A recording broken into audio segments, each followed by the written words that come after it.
di dalam kitab Tanbihul Muhtarin karangan Imam Asy'arani.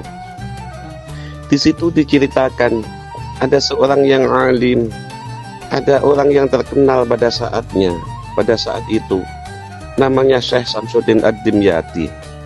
Syekh Samsuddin Ad-Dimyati, di saat di rumah banyak orang yang mengaji kepada beliau, banyak orang yang berdatangan untuk minta doa restu, didoakan kepada Allah Subhanahu wa Ta'ala. Di saat beliau keluar dari rumah naik kudanya yang diikuti beberapa santri, melewati ruko-ruko kecil. Di depan ruko-ruko itu ada orang yang tua yang duduk di atas kursi. Dan setiap beliau melewati ruko-ruko itu, ketemu orang yang tua yang duduk di kursi itu senantiasa turun dari kudanya. Terus beliau sungkem minta doa kepada orang yang tua itu. Setelah minta doa sungkem, beliau kembali menaiki kudanya. Sehingga sampai di rumah banyak santri-santrinya yang bertanya-tanya.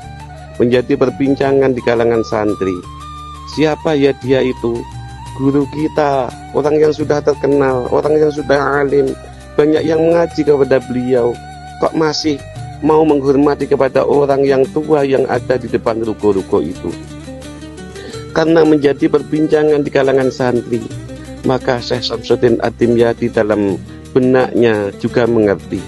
Di saat beliau mengaji bertanya kepada santri-santrinya, wahai santri-santriku semua, apakah engkau penasaran setiap saya melewati ruko-ruko, kok saya senantiasa sungkem minta doa kepada orang yang tua itu? Nggih Kiai, siapakah beliau itu? Akhirnya Syekh Samsuddin Ad-Dimyati mengatakan, wa syaikhi yu'allimuni syai'an minal Qur'an wa anna fi shaghiri.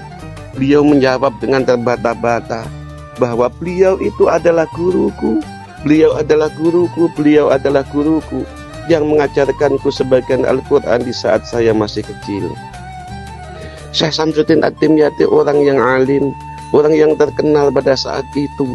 Beliau masih menghormati kepada gurunya yang mengajarkan Al-Quran di saat beliau masih kecil. Oleh karena itu, wahai teman-teman, marilah agar ilmu kita berkah, kita senantiasa untuk sungkem minta doa kepada guru-guru kita yang masih hidup. Juga sering untuk senantiasa ziarah ke makam guru-guru kita yang sudah mendahului kita, dengan harapan ilmu kita manfaat berkah, ilmu kita senantiasa dapat ridho dari Allah Subhanahu wa Ta'ala, dan keturunan kita menjadi keturunan yang sholih sholihah. Barokahnya kita senantiasa ta'zim, hormat kepada guru-guru kita, baik yang masih hidup ataupun yang sudah meninggal dunia.